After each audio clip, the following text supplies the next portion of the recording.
So the students here at the end of the course, they do go to a placement.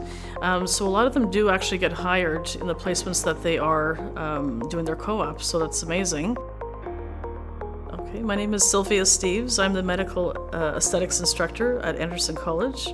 So the Medical Esthetics Program, we have two different parts, so the theoretical part and the practical part. Now the most important part is the hands-on.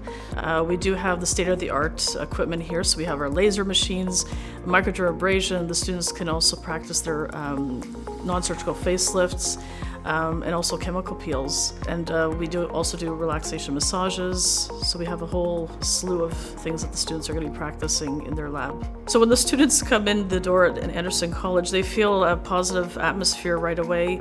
My co-workers, students are very positive. They work together as a team. We're like a little family here. They learn from each other, which is very important. I find students that come into this program, they care a lot about others. They're ready, like these students are very employable at the end of the course, so they're ready to cover any needs, treatments that the clients basically want and ask for.